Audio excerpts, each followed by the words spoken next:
আপনার আমাদের কি হয়, মা বাবারা এটা মানতেই পারেন না যে আমাদের বয়স হয়েছে। হ্যাঁ, এবার মাথায় নিয়ে নিতে হবে যে বাবা মা এখন বাচ্চা, সুতরাং তাকে আমাদের বাচ্চাদের মতো করে ডিল করতে হবে, একদম তাই তো? এই বয়স্ক মা বাবা মানে সাইকোলজিক্যাল, আমরা ছোটবেলায় কি মা বাবার কথা সব শুনেছি?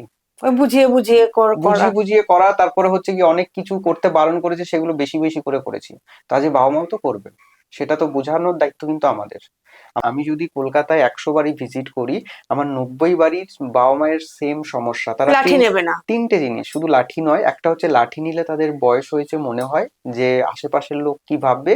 সেকেন্ড হচ্ছে হেয়ারিং এড লাগাবো না। বললেন যে তাহলে তুমি চুপ করো, তুমি জানো না আমি করব ঠিক করে, তুমি এখন বসো, তুমি অসুস্থ হয়ে যাবে। এই কথাগুলো বলতে গেলে সে আরো নিজে থেকে বেশি অসুস্থ ওইটাই হবে। ওইটাই এবার হার্টে ধরো ব্লক আছে, হুম। কোন পেশেন্টের স্টেন বসাতে হবে আর কাকে ওষুধ দিয়ে চলবে সেটাও তোমরা ঠিক করে দাও তো। হ্যাঁ, সেটাও আমরা ঠিক করে দিই। বেশিরভাগ ক্ষেত্রে এই যে স্ট্রোক ব্যাপারটা বয়স্কদের তো ভীষণই মানে হুম। খুবই এটা চলে, মানে ব্রেন স্ট্রোকের কথা বলছি।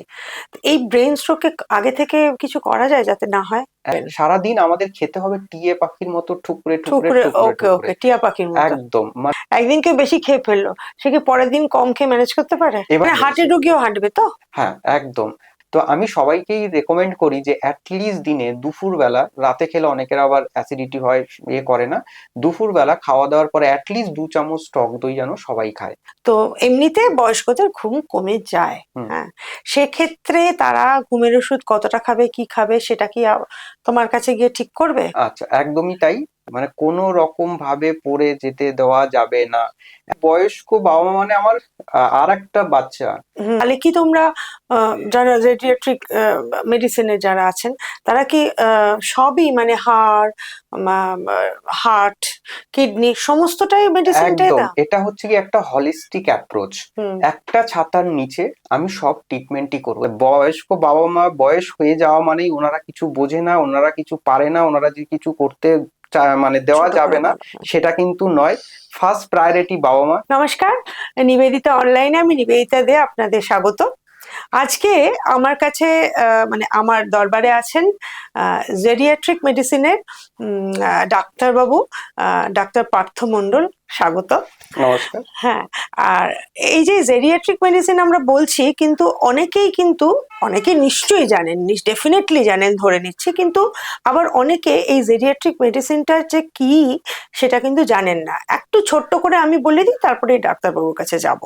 সেটা হচ্ছে যে আমাদের যেমন ছোটদের বাচ্চাদের পেডিয়াট্রিশিয়ান আমরা বলি, মানে পেডিয়াট্রিক, এটা কিন্তু সঙ্গে সবাই মোটামুটি ওয়াকিবহাল, কিন্তু জেরিয়াট্রিক বয়স ধরুন যাদের 60-এর ওপরে, হ্যাঁ মানে মানে যারা সিনিয়র সিটিজেন তাদের জন্য কিন্তু একটু আলাদা কেয়ার দরকার, বাচ্চাদের জন্য যেমন দরকার হয়।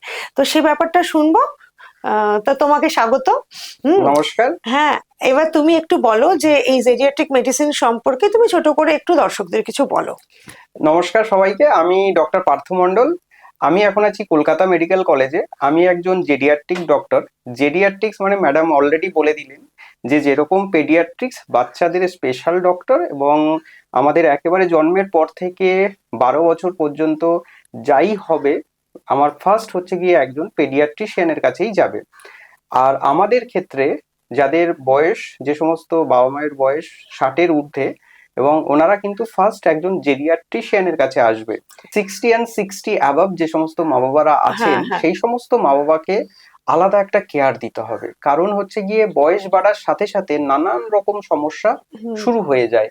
সেই চুল পাকা থেকে শুরু করে মানে নখ উঠে যাওয়া পর্যন্ত। ঠিকই।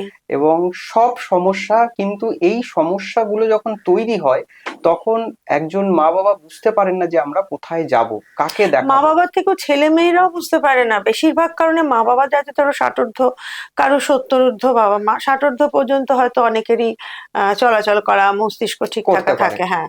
কিন্তু যাদের 70-ঊর্ধ্ব বা 80 এরকম জায়গায় যারা চলে যায়, তাদের এই যে জেডিয়াট্রিক ডাক্তারের কাছে যেতে হয়, এই সচেতনতাটাই কজনের আছে আমার খুব ডাউট, তাই না বলো? একদম। এবার আমাদের জনসংখ্যা অনুযায়ী যদি আমরা দেখি, এখন আমাদের মোটামুটি ল্যাসি ডট অনুযায়ী আমাদের দেশে এই 60 বা 60 ঊর্ধ্বে বাবা মা আছে প্রায় 7 থেকে 8%। কিন্তু এটা আমরা যদি দেখি 2047 সালে, মানে স্বাধীনতার 100 বছর পরে, সেটা হয়ে যাবে প্রায় 20%। মানে এই অল্প সময়ের মধ্যে এতটা বড় একটা নাম্বার বয়স্ক মা বাবার বেড়ে যাওয়া, এটা কিন্তু আমাদের একটা খুব চিন্তার বিষয়। হুম কারণ সাডেনলি যদি এতজন বয়স্ক বাবা মা মানেই একটা হচ্ছে ডিপেন্ডেন্ট পপুলেশন, হুম মানে আমরা বাবা মার বয়স হয়ে তারা জব থেকে রিটায়ারমেন্ট নিচ্ছে বা ইকোনমিক্যালি একটা তাদের উপরে ডিপেন্ডেন্সিটা বেড়ে যাচ্ছে, সেই ক্ষেত্রে আমার যেহেতু প্রোডাকশন কম, ইনকাম কম, কিন্তু তারা বেশি পরিমাণে বাড়ছে, এবং বয়স্ক বাবা মা বাড়ি থাকলে যাদের আছে তারা সবাই বুঝতে পারে যে তাদের খেয়াল রাখা বা তাদের সাপোর্ট করা, এই যে করতে গিয়ে যে তাদেরকেও কতটা টাইম দিতে হয়, মানে আমাদের তাদেরও শরীর খারাপ হয়ে যায়। তাদেরও শরীর খারাপ হয়ে যায়, এবং তারা যে সমস্ত যে জায়গাতেই কাজ করেন না কেন, জব করেন না কেন, সেই জায়গাতেও তারা ভালোভাবে কিন্তু কনসেন্ট্রেট করতে পারে না। আচ্ছা, এবার তোমাকে আমি স্পেসিফিক প্রশ্নে চলে যাই, ঠিক আছে? বয়স্ক বাবা মাদের প্রথম সমস্যা হচ্ছে কি বলতো? প্রথম সমস্যা হচ্ছে অবসাদ। হ্যাঁ, এখন আমরা জানি সাইকিয়াট্রিক্সের কাছে যেতে হয়, সাইকোথেরাপি করাতে হয়। এগুলো কিন্তু অত্যন্ত ব্যয়বহুল, এবং ছেলে মেয়ের পক্ষে যারা ধরো প্রচন্ড ব্যস্ত, 60 বছরের বা 70 বছরের যে বাবা মা, তার ছেলে মেয়েরা ধরো 30, 35, 40, একদম, হ্যাঁ, একদম। এবং তারা কিন্তু তাদের নিজের কর্মজগতে ছোটাছুটি করছে, হ্যাঁ। হুম। এবার তার সেই মানে সেই অবসাদ থেকে, হ্যাঁ, সেক্ষেত্রে যে প্রত্যেকবার তাকে সাইকিয়াট্রিস্টের কাছে নিয়ে যাওয়া, সাইকোথেরাপিস্টের কাছে নিয়ে যাওয়া, এটাও তো একটা কঠিন। কি করবো? এই যে যে শুধু ম্যাডাম আপনি বললেন সাইকো সোশ্যাল বিহেভিয়ার বা সাইকিয়াট্রিক পার্টটা, কিন্তু যে মা বাবার সাইকিয়াট্রিক পার্টটা আছে, শুধু সাইকিয়াট্রিক পার্ট নেই, তার সাথে কিন্তু তার অসুখটা তো আছে, ওটাতে হ্যাঁ, পরে আসছি। তার আমি শুধু সাথে প্রথমে হ্যাঁ, একটা একটা বিষয় ধরছি, মানে হ্যাঁ, ধরো শুধু এবার অবসাদটা। এবার এই অবসাদ আমাদের রুট কজটা খুঁজতে হবে। অবসাদটা কেন? হুম কারণ আমি সকালেই একজন বাবাকে দেখে আসলাম। সেই বাবা হচ্ছে গিয়ে তার একটাই অভিমান যে তিনি আগে বাজার করতেন, তিনি এখন বাজার করতে তাকে যেতে দেওয়া হচ্ছে না, কারণ ছেলে মেয়ে ভয় পাচ্ছে বাবা যদি পড়ে পড়ে যায়। যান। এবং হচ্ছে গিয়ে তিনি যে টাকা পয়সা হ্যান্ডেল করতো কিছু, সেটা তিনি এখন করতে পারছেন পাচ্ছে না। না। তো আচ্ছা। এই ছোট ছোট জিনিস যদি আমরা কারেক্ট করতে পারি, আজকে যে বাবা বাজার করতো স্বাভাবিক, তার হুম, সাডেনলি তার কাছ থেকে সবকিছু কাট অফ করে নিলে তার একটা ভিতরে অ্যাংজাইটি তৈরি হয়। হুম। এবং আমরা যারা বুঝতে পারি, আমরা যারা ইয়াং জেনারেশন আছি, ছেলে মেয়ে আছি, তারা যদি একটু বুঝে যায় যে না বাবা, তার মানে তুমি বলতে চাইছো যে এই বয়স্কদের চিকিৎসা করতে গেলে আগে তার ছেলে মেয়েদের বোঝদার হতে হবে। একদম, একদম। বাবা মা হচ্ছে বাবা গিয়ে, মাকে বাবা মা আমার কাছে বাচ্চাদের একটা মতো করে একদম ভাবতাম। Second child. সেকেন্ড আমরা চাইল্ড, তো হ্যাঁ। জানি যে বয়স্ক বাবা মা মানে আমার আর একটা বাচ্চা। হুম। তো সেই আমরা যেরকম ছোটবেলায় বাবা মা আমাদের সাথে যেরকম করেছে, আমরা কি বাবা মায়ের সব কথা শুনতাম? সেই তো। শুনতাম না। তা এখন বাবা মা তো সব কথা শুনবে না, ও এবং বাচ্চাদের মতো ট্রিট একদম করবে। সেকেন্ড চাইল্ড হয়ে গেছে আমার। তাহলে সেই বাবা মাকে কিন্তু ছোট চাইল্ড ভেবেই কিন্তু আমাদের সবকিছু করতে হবে। মাথায় নিয়ে নিতে হবে যে বাবা মা এখন বাচ্চা, সুতরাং তাকে আমাদের বাচ্চাদের মতো করে ডিল করতে হবে, একদম, তাই তো? তার মানে একদম। এই চিকিৎসাটা, এই মানসিক এটা কিন্তু আসলে ছেলে মেয়ের মধ্যে আসতে হবে, চেতনাটা। চেতনাটা, কারণ হচ্ছে কি ওষুধ থেরাপি সেটা তো আছেই, সেটা ওষুধের পার্ট করবে, কিন্তু আমাদের এই যে জেরিয়াট্রিক মেডিসিনটা হচ্ছে গিয়ে শুধু মেডিসিন পার্ট নয়। মেডিসিন পার্ট মানে আমার কাছে যখন পেশেন্ট বা বাবা মা কেউ আসলো, আমি দেখলাম তার সাইন সিমটমস কি আছে, আচ্ছা এটা আছে, আমি প্রেসক্রিপশন করলাম, আমি কিছু মেডিসিন দিলাম এবং কিছু ইনভেস্টিগেশন দরকার হলে দিলাম, তাকে ছেড়ে দিলাম। কিন্তু আমাদের এই যে বয়স্ক মা বাবা বাড়ি গিয়ে সেই ওষুধগুলো খাচ্ছে কিনা, ওষুধগুলো কিনলো কিনা, এবং সেগুলো বেশি খেয়ে নিচ্ছে না তো, কম খেয়ে নিচ্ছে না তো, এবং তার সাথে সাথে আমাদের বাবা মা যারা আছেন তাদের সাইকোসোশ্যাল বিহেভিয়ার এবং সোশ্যাল বিহেভিয়ার, এবং সোসাইটিতে তারা কতটা অ্যাক্টিভ থাকছে, এবং তার ইকোনমিক্যাল পার্ট কি, সেগুলোও কিন্তু আমাদের দেখতে হয়। কি আছে, অনেক বাড়িতে দেখেছি বয়স্ক লোকেদের শুনছে না একটুখানি বকাঝকা করে, এক্স্যাক্টলি। হ্যাঁ, ওই যে বাচ্চাদের যেমন বকাঝকা বা শাসন করা যাবে না, একটু বুঝিয়ে করতে হবে, সেটা একদম, করতে হবে তো।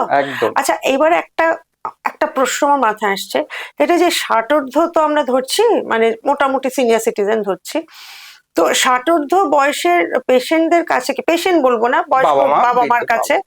কি আমরা ওষুধ রেখে দিতে পারি যে তারা নিজেরা নিজেরা খাবে? আচ্ছা, আমাদের একটা এখন যে সমস্ত বাবা মা করতে পারেন, আপনিই বললেন প্রথমে যারা 60-70 অব্দি মোটামুটি সে ম্যানেজ করতে পারে, কিন্তু আমরা তখনই ভয় পাই যে মা বাবা আমরা দেখতেই পাচ্ছি মা বাবা সেটাকে ম্যানেজ করতে পারছে পাচ্ছে না, না, ভুল করে যে দুটো খেয়ে ফেলছে, হাত থেকে পড়ে যাচ্ছে। এক্স্যাক্টলি।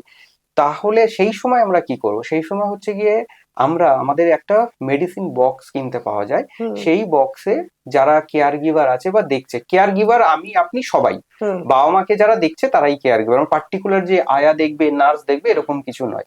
না, এখানে আরেকটা প্রশ্ন যে এই বয়সী মানে যারা ধরো 60 70 পর্যন্ত খুবই শক্তপোক্ত আছে, যেটা বাংলা ভাষায় বলে আছে, ঠিক আছে, কিন্তু একটু যখন তাদের মধ্যে হলো, তখন কি একজন তাকে পাশে সবসময় কেয়ার গিভার রাখা উচিত?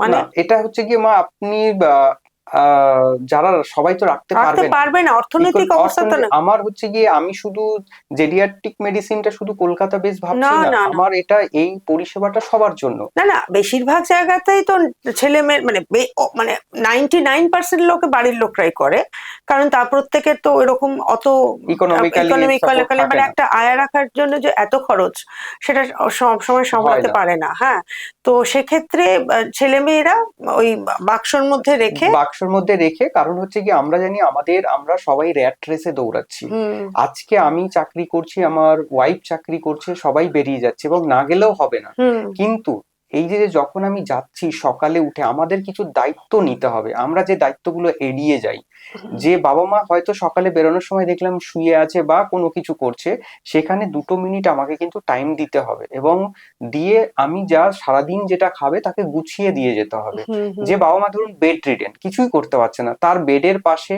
টেবিলে বাবা এটা তুমি দুপুরে খাবে, এটা সকালে খাবে, এবং তোমার খাবারটাও আমি গুছিয়ে দিয়ে গেলাম।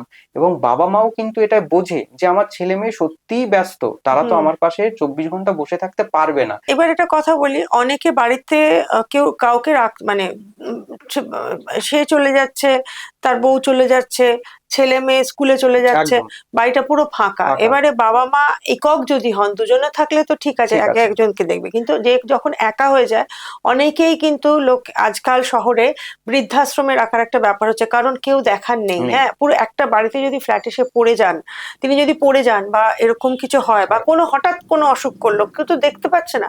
এখন সেক্ষেত্রে এই যে বৃদ্ধাবাসগুলো তো যে খুব একদম দারুণ পরিপাটি তাও তো নয় না, তা কি করবে বলো তো? এবার হচ্ছে গিয়ে ম্যাডাম আপনার যে প্রশ্নটা খুবই ভালো, যে বৃদ্ধাশ্রম, এই যে বৃদ্ধাশ্রম কথাটা আমাদের যে একটা আমার মতে আমার এক্সপিরিয়েন্স বা এই বয়সে এসে আমি যেটা ফিল করেছি, যে আপনার জন্য বেস্ট কোনটা।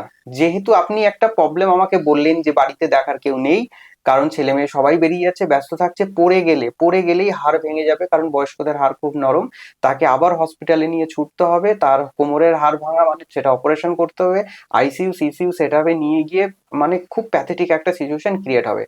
তার থেকে বেটার হচ্ছে গিয়ে আমার আছে কলকাতার বুকে অনেক ভালো ভালো বৃদ্ধাশ্রম আছে, যেখানে সেটা আমাকে বুঝে যেতে হবে যে কোন বৃদ্ধাশ্রমে কি পরিষেবা আছে। কারণ সেখানে যদি গিয়ে আমি এই সমস্তর হাত থেকে বাঁচতে পারি এবং হচ্ছে কি আমার বাবা মা ভালো থাকবে, আলটিমেটলি আমার লাভ। আমরা যে কোনো ওষুধ দিতে গেলে ধরুন অনেক সময় কি হয়, যে একটা ওষুধের তো অনেক রকম সাইড এফেক্ট আছে, আমরা তখন দেখি যে মানে বেনিফিট আর রিস্ক রেশিওটা দেখি। আমার যদি বেনিফিট 1%ও বেশি থাকে তাহলে কিন্তু আমরা সেই ওষুধটা দিতে একটুকু ভয় পাই না। কারণ হুম আমাদের কাছে অনেক সময় থাকে হার্ট ফেলিয়ারের পেশেন্ট, ফ্লুইড ওভারলোড হয়ে হুম নিয়ে বসে হুম আছে, পা হাত পা ফুলে গেছে, কিন্তু তার প্রেশার অনেক কম, আমরা ওই যে ফ্লুইডটা টেনে বার করার যে ওষুধগুলো সেই সময় দিতে পারি না। হুম। কিন্তু তখন আমরা আচ্ছা, দেখি এই ফ্লুইড হয়ে যাওয়াটা বয়সের একটা সমস্যা না? না, ফ্লুইড বডিতে যে হয়ে যাওয়া এটা তিনটে কারণে হয়, মেন তিনটে কারণ অ্যাকচুয়ালি। একটা হয় হার্ট ফেলিয়ার হলে, একটা কিডনির কোনো সমস্যা হলে, কারণ কিডনি তো সব ইউরিন বডির জল হ্যাঁ। সব পাস করে বের করে দেয়, সেখানে কোনো প্রবলেম থাকলে। আর একটা হচ্ছে যদি নিউট্রিশনাল ডেফিসিয়েন্সি থাকে, মানে আমাদের অ্যালবুমিন যেটা মেন একটা প্রোটিন আমাদের ব্লাডে, সে হচ্ছে গিয়ে আমাদের যেটা ডিমের মধ্যে থাকে। একদম যে দেখবেন অ্যালবুমিন পাউডার কিনতে পাউডার, হ্যাঁ। পাওয়া যায়।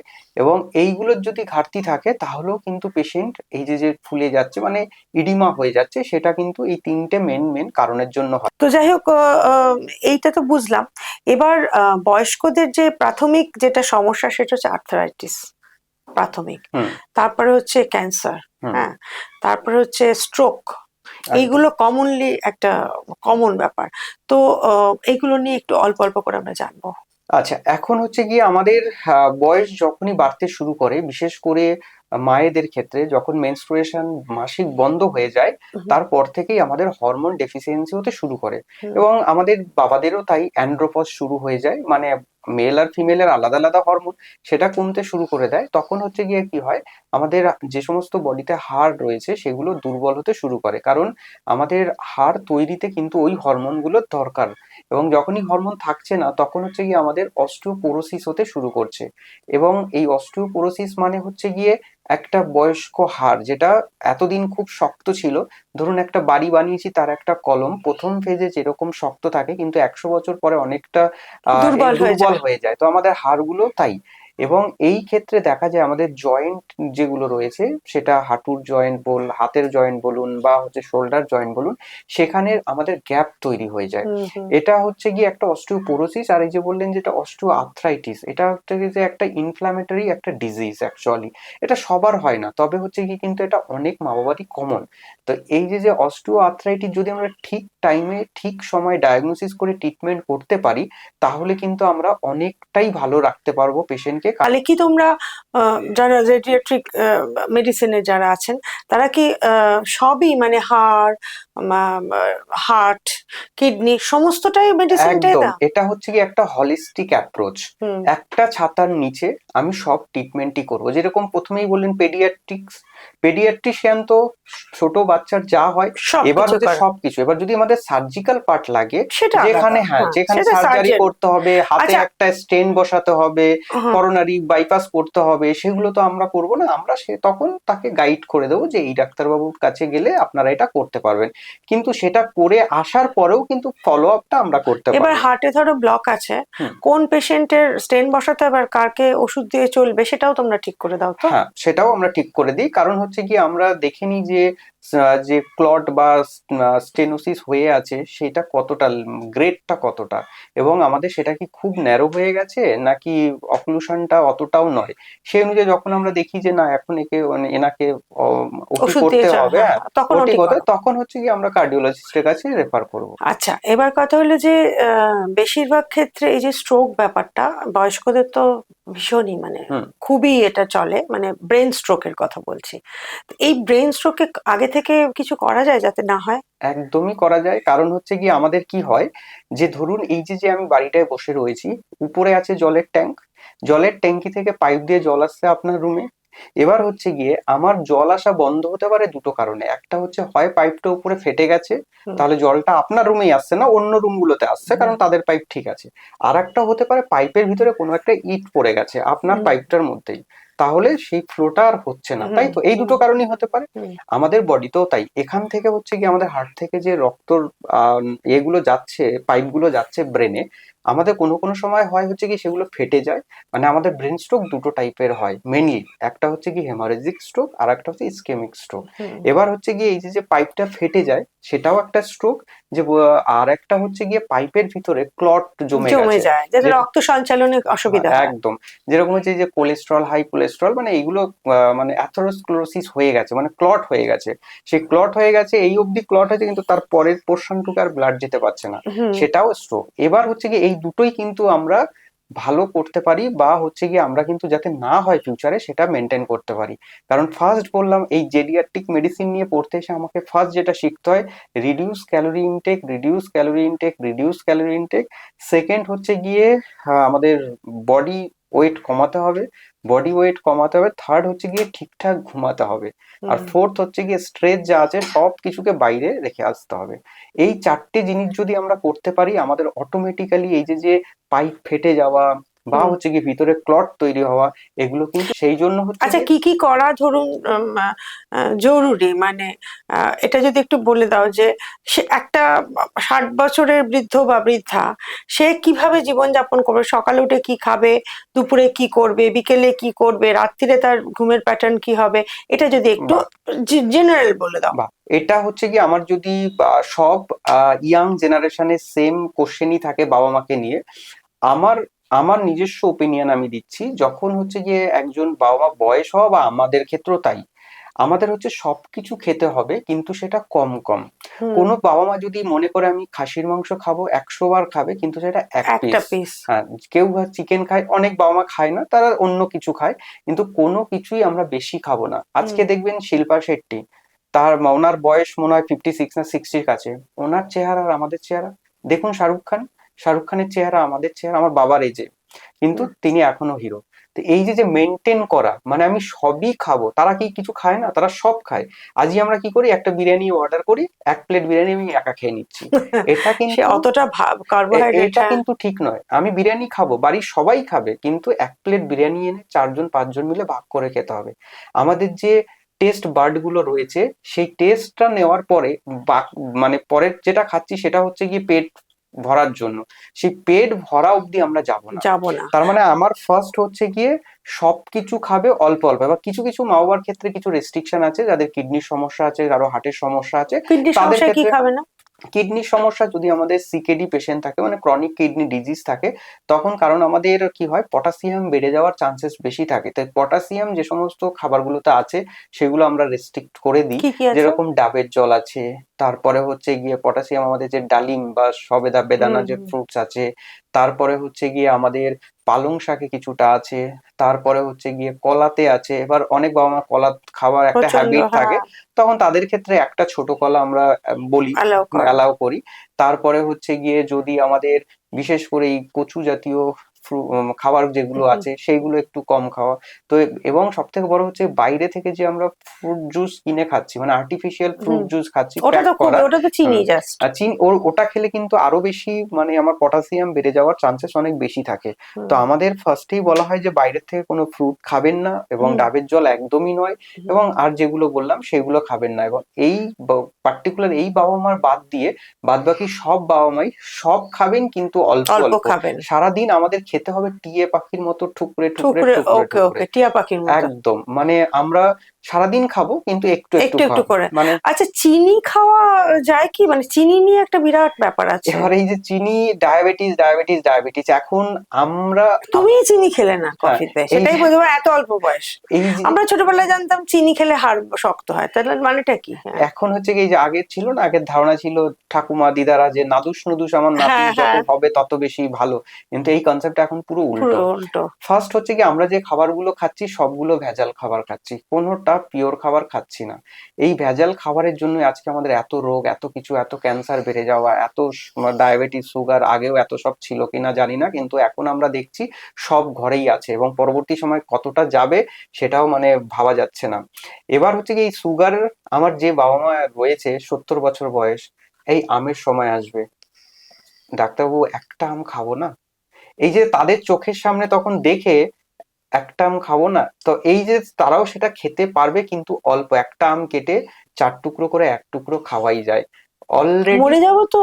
না, 1 টুকরো আম খেলে আমি তো কিচ্ছু হবে একদিনে না। 3টে আম খেয়ে নিলাম রাত্রিবেলা। এ- 3টে কবে আম খাওয়া যায় নাকি? এইটাই তো হচ্ছে গিয়ে, আমি আমি কি বললাম, আমার ডিকশনারিতে বা আমার ডায়েট চার্টে 50 গ্রাম মাছ, 25 গ্রাম ডাল, এরকম করে কারো বাড়িতে কতটা সম্ভব হয় আমি জানি না। মানে যা খাবে কম খাবে। যা খাবে কম কম কম কম সব খাবো। চকলেট খেতে পারবে? চকলেটে যদি মনে হয় আমি সাপের মাংস খাবো, চাইনিজরা খাচ্ছে, আমি বলবো সাপের মাংস 1 পিস খান, যদি আপনার খেতে ইচ্ছা করে এবং খেয়ে আপনার মানে মানে কোনো চকলেটও একটা কিউব? চকলেটও একটা খেতে পারবে। ঠিক আছে, সারাদিন মানে আমি যদি সবকিছুই বন্ধ করে দিই, আমার তাহলে মনে তো হয় না কোনো, বেঁচে হ্যাঁ, থেকে আমার কোনো কোনো লাভ লাভ আছে। আছে? তাহলে আমরা আচ্ছা, খাওয়া। একদিন কেউ বেশি খেয়ে ফেললো, সে কি পরের দিন কম খেয়ে ম্যানেজ করতে পারে? এবার হচ্ছে কি, এটা তো সব থেকে খারাপ জিনিস, যে আমি আজকে বেশি খেয়ে নিলাম, কালকে একেবারে ডায়েট করব, পুরো না খেয়ে রয়েছি। এটা একেবারে ভুল প্রসেস, আচ্ছা। একদমই নয়। কারণ আমরা বড় হয়েছি, আমাদের কন্ট্রোল আমাদের হাতে আছে, কিন্তু আমরা সেটা অ্যাপ্লাই করছি না। বয়স্কদের কন্ট্রোল কমে যায়, বাচ্চাদের মতোই কিন্তু। আমার বয়স্ক মা বাবাদের নিয়ে ডিল করতে গিয়ে আমার দুটো জায়গাতেই সমস্যা, যে আমি বিশেষ করে বাইরে খেয়ে চলে আসে, জানো তো, বিশেষ বাইরে সিঙ্গারা জিলিপি খেয়ে আমি এই এসে বাড়িতে বলে একদম খিদে নেই, খাবো না। এই যে রিসেন্ট বলছি, প্রীতমদার বাবা, ভিডিওটা হয়তো প্রীতমদা দেখলে বুঝতে পারবে। প্রীতমদাও জেডিয়াট্রিক্স কেয়ারের একজন আচ্ছা। ভালো হুম, পজিশনেই হুম। আছে। প্রীতমদার বাবা হচ্ছে, প্রীতমদা যখন চলে আসছে ডিউটিতে, তখন বাবা হচ্ছে গিয়ে ঘর থেকে বাইরে গিয়ে কুরকুরে, হুম। চিপস, তারপরে বিস্কিট, লজেন্স যা আছে ওইগুলো খায়, এন্ড কোল্ড ড্রিঙ্কস, মানে অন্য অন্য কিছু মানে খায় না। সমস্ত কটা হ্যাঁ, যেগুলো হ্যাঁ, খারাপ ওইগুলো বাবা। খাবে, খেয়ে এবং কিছু নিয়ে আসবে, এবং দাদার বাড়িতে সিসিটিভি ক্যামেরা আছে, সারাদিন কি করছে বাবা দেখতে পাচ্ছে, এবং সেই প্যাকেট গুলো উনি সারাদিন ধরে টুকটুক টুকটুক করে খাচ্ছে। এবং তখন প্রীতম দা খুব চিন্তিত হলো। আমি একদিন গেলাম, আমাকে ডাকলো হোম ভিজিটে, আমি গেলাম, এবং তখন গিয়ে আমি দেখলাম যে এটা তো, আমি যদি সেই সময় বলি খাবেন না খাবেন না, অসম্ভব ব্যাপার, আমার কথা মানবেও না। এবং তখন কি করলাম, আমি ওনাকে একটা হোমওয়ার্ক করতে দিলাম, বাবা যে আমরা কোন কোন জিনিস এই বছরে এই বয়সে খাবো আর কোন কোন জিনিস খাবো না। তখন উনি দুটো লিস্ট করলেন, প্রথম প্রশ্ন ছিল এটাই। তারপরে আমাকে সেটা পাঠালেন, তারপরে দেখলাম যে উনি বললেন যে আনহাইজিন জিনিসপত্র, মানে হাইজিন জিনিসপত্র, চকলেট টকলেট এগুলো খাওয়া যাবে না। তারপরে আমি লিখলাম তাহলে যে কুরকুরে, চকলেট, চিপস খেলে কি কি হবে। ঠিক আছে, তখন উনি আবার একটা লিখতে ভালোবাসেন, সেই জন্য আমি ওনাকে দিয়ে লেখালাম। এবং তারপরের দিন গেলাম, আমি আবার ভিজিটে গেলাম, তখন হচ্ছে গিয়ে আহ উনি আমাকে পড়ে পড়ে সেগুলো শোনাচ্ছে। এবং তারপরে বলছে, ডাক্তারবাবু আমি কি ভুল করতাম, আমি কি ভুল করেছি, আমি কত এগুলো খেয়েছি, আমি কিন্তু আর এগুলো খাবো না। এইগুলো ছোট ছোট জিনিস যদি, কারণ বলেছি না সে ছোট একটা চাইল্ড হয়ে গেছে, তার মানে তাকে এগুলো মানে সাইকোলজিক্যালি ট্রিট করতে হবে। সাইকোলজিক্যাল, একদম এই বয়স্ক মা বাবা মানে সাইকোলজিক্যাল। আমরা ছোটবেলায় কি মা বাবার কথা সব শুনেছি? ওই বুঝিয়ে বুঝিয়ে করা। বুঝিয়ে বুঝিয়ে করা, তারপরে হচ্ছে কি অনেক কিছু করতে বারণ করেছে, সেগুলো বেশি বেশি করে করেছি। তা যে বাবা মাও তো করবে, সেটা তো বোঝানোর দায়িত্ব কিন্তু আমাদের। আমরা বাবা মায়ের উপর রাগ দেখালাম, তুমি জানো না, তুমি বোঝো না, তুমি এটা পারবে না, তুমি এটা করবে না, তোমাকে কে বলেছে, এই কথাগুলো বলা যাবে না। এই কথাগুলো বললে ওনারা বেশি মানে ক্রেভিং এসে যায়। ক্রেভিং এসে যায়, এবং আরো বেশি জেদ চলে আসে। যে চলে আসে, এবং তুই আমায় শেখাবি, হ্যাঁ, এক্স্যাক্টলি, তুই আমায় শেখাবি, তুই আমার ছেলে আমি না, আমি তোকে তোর মানুষ ছেলে, হ্যাঁ করেছি। আমি তোকে মানুষ হ্যাঁ, করেছি। তাই। আচ্ছা, একটা কথা জিজ্ঞেস করি, সবাই হাঁটা নিয়ে একটা ব্যাপার আছে তো, কতক্ষণ হাঁটবে? হ্যাঁ। আচ্ছা, রাস্তায় বাবা মাদের একা ছাড়া যায় না, এবং তারা একা বেরিয়ে যেতে চায়। এই ব্যাপারটা কি করে, মানে কবে থেকে, মানে ধরো একা গেল গিয়ে, আমার নিজের মাই করতে, মাকে বলতাম বেরিয়েও না, আমার সব ঠিক আছে বলে বেরিয়ে গিয়ে ফলমূল কিনে নিয়ে চলে এলো এক গাদা, আমাকে ধূপ টুপ নিয়ে এলো, মানে যেরকম মাদের যেরকম হয় আর কি, বা বাবাদেরও যেরকম হয়। বাবারা ওইগুলো করেন না, বাবারা বেরিয়ে গিয়ে একটা রোল মেরে দিয়ে চলে এলো, এরকম তো করে। বেশিরভাগই তাই হয়, এবং ধরাও পড়ে।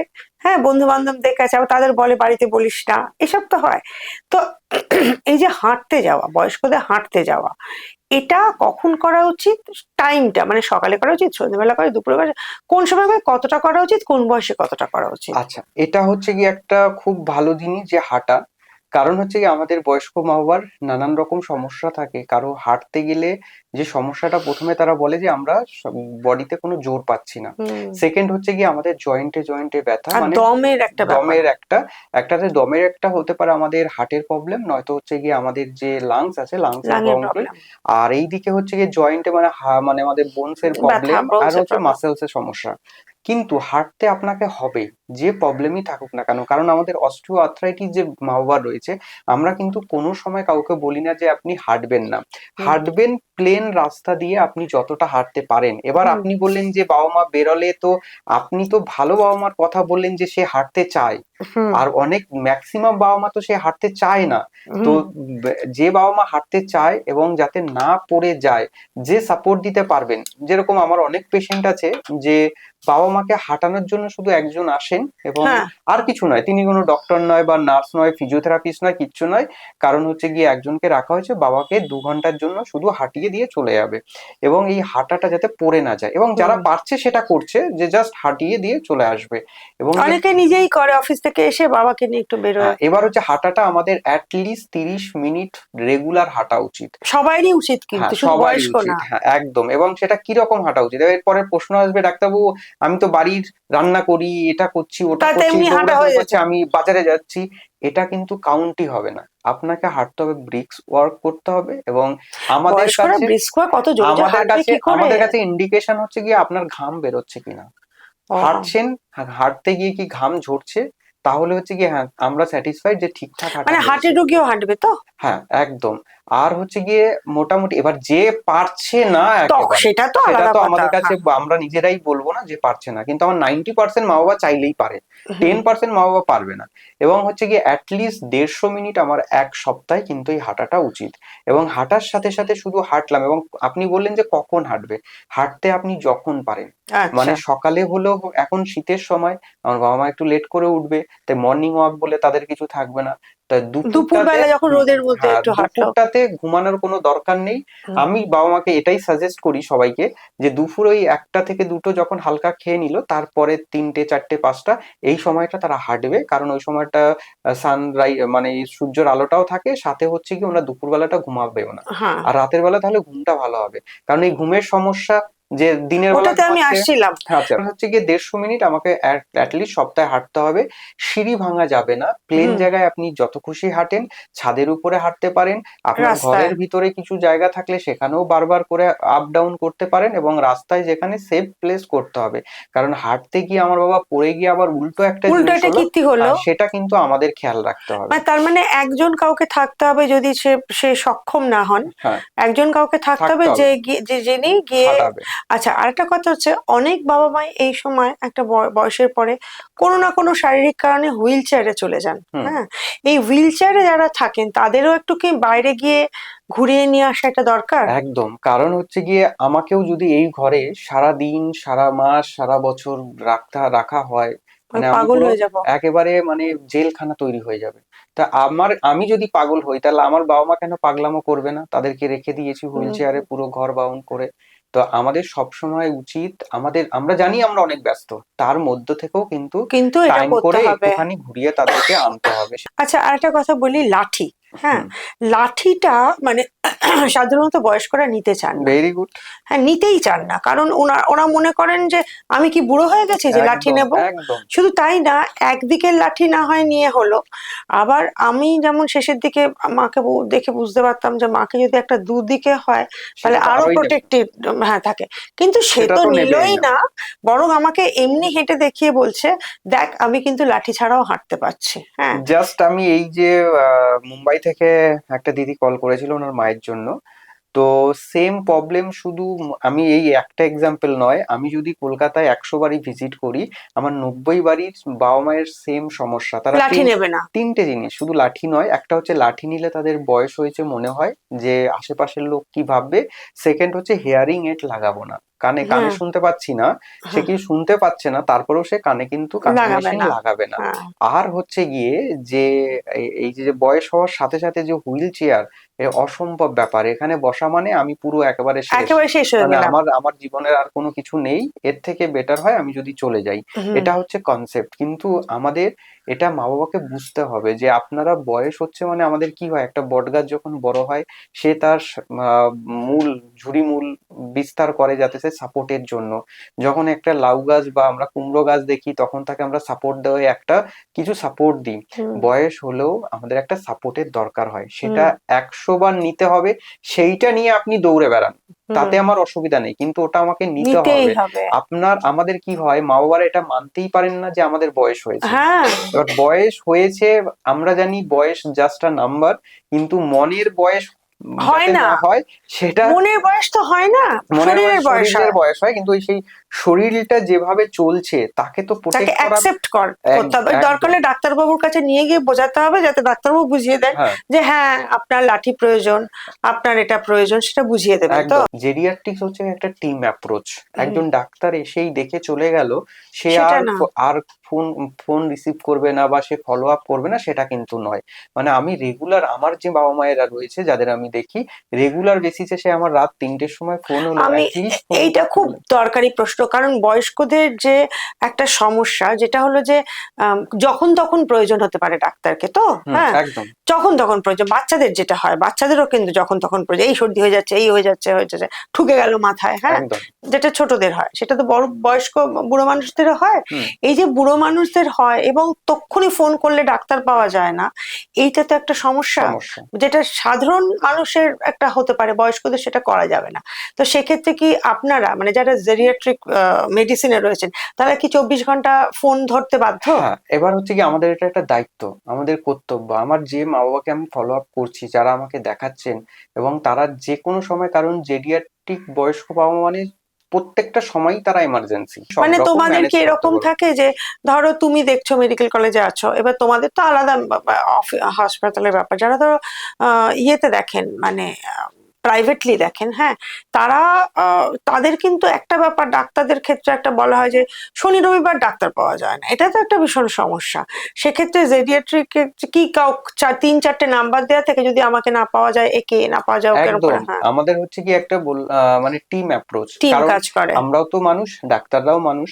কারণ আপনারা 9x4 চাকরি করছেন, তারপরে হচ্ছে কি আপনাদের আর কিছু হয়তো কারো কারো টেনশন বা হেডেক নিতে হয়, অনেকেরই নিতে হয় না, কিন্তু আমাদের হেডেক সবসময়ই থাকে। একজন মাকে দেখে আসলাম মানে সেই আমাকে যখন খুশি তখন ফোন করতে পারে, এবং কোনো একটা নিয়ে, ডাক্তারবাবু এই ওষুধটা পাচ্ছি না, বা ডাক্তারবাবু এই ওষুধটা কি বলেছেন আমি তো বুঝতে পারিনি, বা ডাক্তারবাবু আজকে আমার বমি হচ্ছে, আজকে আমার পটিটা ঠিক হচ্ছে না, এগুলো কিন্তু তাদের শুনতে হবে। এবং আমাদের সেই জন্য শনি রবিবার বলে কিছু নেই। আমাদের আমি শনিবার রবিবার না থাকলেও কি হয়, আমার জায়গায় অন্য একজন কেউ থাকবে, হ্যাঁ, মানে সব সময় আমাদের কেউ না কেউ কেউ না থাকবে। কেউ থাকছে। আচ্ছা, এবার হচ্ছে পেট পরিষ্কার, যেটা বয়স্কদের বিরাট সমস্যা, হ্যাঁ, কারণ একটা বয়সের পর কিন্তু এই কোষ্ঠকাঠিন্য বা ইউরিন ঠিক মতো না হওয়া, পেট পরিষ্কার না হওয়া, এগুলো কিন্তু একটা বিরাট সমস্যা, সমস্যা। হ্যাঁ। এবং যে কারণে মানে কেউ লুজ খাচ্ছেন, আমি আমি সবাই, প্রত্যেকের বাড়িতেই বাবা মা আছেন, সবাই জানেন লুজ খাচ্ছেন, ইসবগুলে ভুসি খাচ্ছে, সফটওয়্যার খাচ্ছেন, আচ্ছা, বা যাদের সুগার আছে, হ্যাঁ, তারা সুগার ফ্রি সফটওয়্যার খাচ্ছেন। এইটা একটু যদি বলো যে কিভাবে ন্যাচারাল ভাবে, মানে কলা তো ধরো যে খেতে পাচ্ছে হুম না, হ্যাঁ, হুম কিভাবে ন্যাচারাল ভাবে সে তারা আচ্ছা, করবেন? খুব ভালো প্রশ্ন। আমার ফার্স্ট হচ্ছে গিয়ে এই যে আমাদের সোসাইটিতে যে সমস্ত মা বাবার কনস্টিপেশন আছে, তার মধ্যে থেকে 90%ই হচ্ছে কনস্টিপেশন না। আচ্ছা। কেন নয়, আমরা যদি ডেফিনেশন অনুযায়ী দেখি, আমার সপ্তাহে 3 দিনের থেকে 3বারের থেকে কম পটি হলে, মানে একদিন গ্যাপ দিয়ে দিয়েও পটি হওয়াটাও কিন্তু ইটস নর্মাল। আচ্ছা। কিন্তু আমাদের কি হয়, আমাদের একদিন পটি না হলেই আমরা খুব ইরিটেট হয়ে যাই, হ্যাঁ। আমরা অনেক কিছু ভেবে নিই, আমরা ভেবে নিই পুরো গ্যাস হয়ে গেছে পেটে, এবং গ্যাস মাথায় উঠে গেছে, গ্যাস তো মাথায় কোনোদিন ওঠে না। আর হচ্ছে গিয়ে এই যে ট্রু কনস্টিপেশন, এটার সংখ্যা অনেকটাই কম। এবং এই ট্রু কনস্টিপেশন এবার যারা রয়েছে, সপ্তাহে তো 3বারের থেকে কম হবে, তার সাথে হচ্ছে গিয়ে কি হয়, তার পটি এতটাই মানে শক্ত হবে। তাহলে তুমি বলছো যে সব বয়স্ক লোকেদের সপ্তাহে 3বার পটি নর্মাল? হ্যাঁ, 3বার থেকে যদি কম হয় তখন আমরা তখন সেটা ভাববো। 3বারের কম হলে ভাবতে হ্যাঁ, তার হবে। মানে কি একদিন গ্যাপ দিয়ে দিয়ে দিয়েও দিয়ে পটি দিয়ে হওয়াটা কিন্তু নর্মাল। আচ্ছা। কারণ সপ্তাহে আমার 7 দিন, হ্যাঁ, হ্যাঁ, সেখানে আমি 3 দিন রেখেছি। ঠিকই ঠিকই, ঠিক আছে, মিনিমাম। মিনিমাম 3 দিন, হুম। 3বার। তো আর তার সাথে সাথে এতটাই শক্ত পটি হবে যে অনেক সময় আঙুল দিয়ে টেনে টেনে বার করতে হচ্ছে, বা আমরা নর্মাল যে একটা প্রেশার দিই পটি হওয়ার সময়, ওই বাবা মায়ের কিন্তু মোর দ্যান 25% বেশি প্রেশার দিতে হবে। হুম। এই অনেকগুলো ক্রাইটেরিয়া যদি ফুলফিল করে, তাহলেই তাকে আমরা কনস্টিপেশন বলি। হুম। এবার হচ্ছে গিয়ে কোনো বাবা মার যদি কনস্টিপেশন মনে হয়, ওনার মনে হয়েছে কনস্টিপেশন, আমার যেটা আমরা দেখেছি, যেটা হচ্ছে কি সব থেকে যেটা অ্যাভয়েড করে, সেটা হচ্ছে টক দই। টক দইটা হচ্ছে কি আমাদের খাওয়া খুব দরকার, সেটা হুম। সবার ক্ষেত্রে। সবার কারণ দরকার। আমাদের গাট যেটা রয়েছে, ইন্টেস্টাইন যেটা রয়েছে, সেটাকে কিন্তু হেলদি রাখতে কিন্তু টক দইয়ের ভীষণ বড় ভূমিকা আছে। তো আমি সবাইকেই রেকমেন্ড করি যে অ্যাটলিস্ট দিনে দুপুর বেলা, রাতে খেলে অনেকের আবার অ্যাসিডিটি হয়, করে না, দুপুর বেলা খাওয়া দাওয়ার পরে অ্যাটলিস্ট 2 চামচ টক দই যেন সবাই খায়। হুম। সবাই, ছোট থেকে বড়, সবাইকে যেন ওই যে প্যাকেট যে দইগুলো পাওয়া যায়, ঠিক অসুবিধার আছে। কিছু নেই একদম, আচ্ছা। কারণ সবার পক্ষে বানিয়ে খাওয়া বাড়িতে সম্ভব পাতা না। তো সম্ভব আবার না। বাড়িতে বাতালে অনেক মা বাবার থাকে, টক বেশি হয়ে যায়। হ্যাঁ। তো সেটাও হচ্ছে গিয়ে তাহলে প্যাকেটেরটাই খাক, একটা প্যাকেট বাড়ির সবার হয়ে যায়, ঠিক আছে। তো সেটা একটা আমাকে করতে হবে। আর হচ্ছে গিয়ে যদি যারা যাদের কনস্টিপেশন আছে, রাতে একটু দই দিয়ে খই খাওয়াটা, সেটা যদি রাত্রিবেলা দই খাওয়া যায়? যার যে খেতে স্যুট করবে, পারছেন, হ্যাঁ, যে হ্যাঁ। খেতে পারছেন, আমি কি বললাম, যদি সাপের মাংস আপনার শুট করে সেটা আপনি খেতে খেতে পারবেন। পারবেন, হ্যাঁ। আর যেটা একবার আপনার মনে হয়েছে না এটা খেলে আমার অসুবিধা হচ্ছে, সেটা আর জীবনে কিছুই খাবেন খাওয়া। না। হুম। জীবনের জন্য সেটা বন্ধ, কারণ ওটা বাদ দিয়ে পৃথিবীতে অনেক খাবার আছে, হ্যাঁ। ঠিক আছে, সেইগুলো খাবো। আমার কারো দেখুন চিংড়ি মাছ খেলে অ্যালার্জি হচ্ছে, হ্যাঁ। কারো পুঁইশাক খেতে পারছে না, কারো বেগুন খেলে পুরো ইচিং হচ্ছে, তাহলে তারা তো বলতেই পারে, ডাক্তার আমি কি পাপ করলাম যে আমি ওই মাছের স্বাদ নিতে পারবো না। বাবা, তোমার বডি নিতে পারছে না, তো ওগুলো তোমার জন্য নয়, তুমি ওইগুলো অনেকে ছাড়া অ্যান্টি অ্যালার্জি খেয়ে খায়। না, অনেকেই খায়, হ্যাঁ। সেটা তোমার জন্য ওটা নয়, তুমি অন্য কিছু খাও। ওটার থেকে অনেক জিনিসপত্র আছে। যারা মাছ মাংস খায় না, তারা কি ভালো বেঁচে নেই? নেই, হ্যাঁ, তাহলে তারা তো ঠিকই অনেক ভালো আছে। তো ঠিকই, সেই হ্যাঁ। জন্য ওইগুলো তোমার খাওয়া যাবে না। কেউ হচ্ছে ডাস্টে বেরোলেই তার স্কিন র্যাশ হয়ে যায়। আচ্ছা, না, পেটটা ঠিক রাখার জন্য তাহলে দই একটা না, খাবে। দই একটা খাবে, চিড়ে বা হচ্ছে গিয়ে খই, বা হ্যাঁ। যে সমস্ত খাবারে বেশি চিড়ে ফাইবার তো আছে। পেটটা আটকে দেয়। হ্যাঁ, চিড়ে তো বলে পেট আটকে না, দেয়। চিড়ে খুব বেশি না, নয়, অল্প। আমার এই লিমিট, এই যে আমি বলি যে টিয়া পাখির মতো খেতে হবে এইটুকু এইটুকু, যে কম মানে খাবে বয়স হলে টিয়া পাখির মতো হ্যাঁ খুঁটে খেতে খুঁটে হবে, খেতে হবে। যে কম খাবে সেই হচ্ছে বুদ্ধিমান। আর যে ভাববে যে আমি বিয়ে বাড়ি এসছি মানে যে পাচ্ছি মানে সবকিছুই আছে মানে আমাকে একটু বেশি করে আজকে খেতে হবে, সে কিন্তু সব থেকে বেশি বলদ। হুম, মানে আমি গেলাম ওখানে আমি সবই খাবো কিন্তু একটু একটু একটু একটু একটু একটু করে একটু করে আমি খাবো, টেস্ট করব। হ্যাঁ হ্যাঁ। সেই জন্য আর হাই ফাইবার যে সমস্ত ডায়েট গুলো রয়েছে, যেখানে হচ্ছে গিয়ে আমাদের অনেক সময় বাবা মারা বিশেষ করে যেহেতু ওনারা এখনো 90s এর লোকজন, একটু পুরনো, তারা কলার থোর খাওয়া বা হচ্ছে গিয়ে শাক সবজি খাওয়া, শাকের থেকে ভালো জিনিস নেই। এবং এবার বয়স হলে আবার অনেক বাবা মায়ের শাক হজম করতে পারে না, যে তাদের বক্তব্য ডাক্তারবাবু আমার গোটা গোটা বেরিয়ে যাচ্ছে। যে বাবা মায়ের বেরোচ্ছে তারা বাদ দিয়ে মানে হুম, যারা খেতে পারছে শাক সবজি, শীতের সময় প্রচুর সবজি। আমার বাড়িতে আমার একটাই কনসেপ্ট, যা ভালো লাগছে তোমার, দাম বেশি অল্প করে নিয়ে আসো। হুম, খেতে ইচ্ছা হচ্ছে, নতুন কিছু খেতে ইচ্ছা করছে, অল্প করে খাও। অল্প করে খাও। অনেকে হয় দাম বেশি খেতে পারবো না, অল্প করে খাও, হুম। কিন্তু হচ্ছে গিয়ে সবকিছু খাও আচ্ছা, সেটাকে দিকে বয়স্করা আম নিয়ে। খেতে পারে? হ্যাঁ, কেন খেতে পারবে না? ওই ওই যে আবার পরিমাণে। আপনার মতো নয় যে 3টে আম একসাথে খেয়ে নেবে। ঠিক আছে, আম খেতে পারবে, কিন্তু সুগারের মাওয়া যে রয়েছে তারা ইনসুলিন নিচ্ছে, তারা 3-4টে সুগারের ওষুধ খাচ্ছে। কিন্তু কতটা প্যাথেটিক যখন বলে আমার ডাক্তারবাবু আম তো চলে যাচ্ছে, একটা আম খেতে পারবো না। তখন আমার এমনি ইনসুলিন তো নেওয়াই হচ্ছে, 2 ইউনিটস একটু বেশি নেবে তাতে কি হয়েছে, ঠিক আছে খাক না। মানে একটা একটা টুকরো আম, তাতে যদি তিনি ভালো থাকে। আর আমাদের বয়স্কদের ক্ষেত্রে কি হয়, সুগার যেটা আমার আপনার যে সমস্ত রিপোর্টে যে নর্মাল ভ্যালুগুলো দেখেন, বয়স্কদের ক্ষেত্রে কিন্তু পুরোটা অন্য হয়। কারণ আমি আমার শরীরের যেটা পাওয়ার বা ইমিউনিটি বা ক্ষমতা, একজন 80 বছরের বাবার কিন্তু সেটা নেই। না, তা আমরা সবসময় ওটাতে ওকেই কম্পেয়ার করি যে এই রিপোর্ট এসছে মানে নর্মাল রেঞ্জের উপরে চলে গেছে মানে আমি প্যানিক করে ফেলছি, সেটা কিন্তু নয়। একজন নর্মাল যদি একটু যাবে, যাবে একটু নর্মালের ওপরে যাবে। যাবে এবার সুতরাং হচ্ছে সেটাই গিয়ে না, যেমন মানে অনেকের দেখা যায় যে 140টা বা 150টা নর্মাল প্রেশার।